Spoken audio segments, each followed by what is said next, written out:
Bonjour à tous, aujourd'hui j'avais envie de parler d'un sujet qui suscite beaucoup de curiosité, de questionnement, mais aussi de nombreuses idées reçues. J'avais donc envie de vous partager ma vision de la cartomancie et surtout la manière dont moi je l'utilise dans mes accompagnements. Lorsque je parle de cartomancie, beaucoup de personnes pensent que l'objectif est simplement de prédire l'avenir. Pourtant, selon moi, la cartomancie est bien plus riche que cela.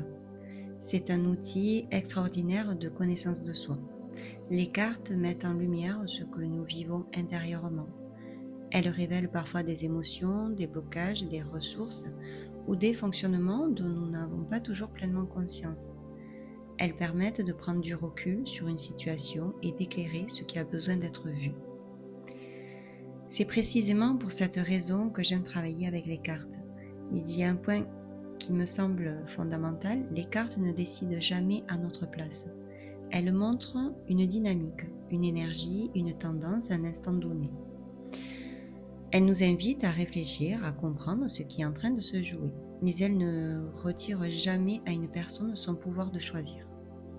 Prenons un exemple, une personne vient me consulter parce qu'elle traverse une période difficile dans son couple. Les cartes peuvent montrer une transformation importante qui est en cours et qu'une fin est nécessaire. Mais cette fin ne signifie pas forcément une séparation. Moi, j'ai un clair ressenti. Je peux même être traversée par l'émotion que traverse la personne au moment où elle vient me consulter et ressentir vraiment qu'il y a ce besoin de fin, de cesser quelque chose. Mais ça peut représenter la fin d'un mode de fonctionnement, la fin de certains conflits, la fin d'une manière de communiquer. Elle peut annoncer une prise de conscience profonde qui permettra au couple de repartir sur de nouvelles bases. C'est pour cela qu'il est essentiel de rester prudent avec les mots que l'on utilise. Une même carte peut prendre des sens très différents selon l'histoire de la personne, son vécu et ce qu'elle est prête à transformer. Je crois profondément que nous avons une responsabilité lorsque nous accompagnons quelqu'un dans les tirages de cartes. Nos paroles peuvent parfois influencer une personne qui traverse un moment de grande fragilité.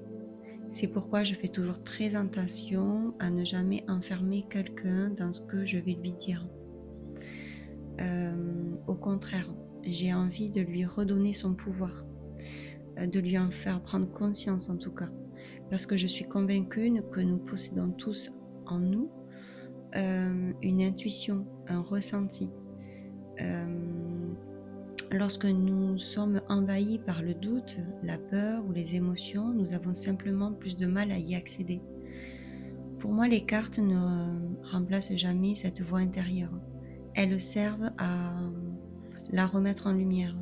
Elles ouvrent un dialogue. Elles permettent de mieux comprendre ce que nous traversons. Elles donnent des pistes de réflexion. Mais c'est toujours la personne qui choisit la direction qu'elle souhaite prendre. C'est cette vision de la cartomancie qui m'anime profondément. Une cartomancie qui éclaire sans enfermer. Une cartomancie qui va accompagner sans décider. Une cartomancie qui aide chacun à retrouver confiance à son propre ressenti, afin qu'il puisse avancer dans sa vie avec davantage de conscience et de liberté. Avant de terminer cette vidéo, j'aimerais beaucoup connaître votre regard sur la cartomancie, comment vous la percevez, est-ce qu'elle fait partie de votre vie, est-ce qu'elle vous intrigue, vous aide ou au contraire vous laisse sceptique. Je serais vraiment curieuse de lire vos points de vue dans les commentaires. Chacun a son histoire, son expérience et je trouve toujours enrichissant de découvrir des regards différents. Si cette vidéo vous a plu, n'hésitez pas à la liker, à vous abonner à la chaîne et à activer les notifications pour ne pas manquer les prochaines vidéos.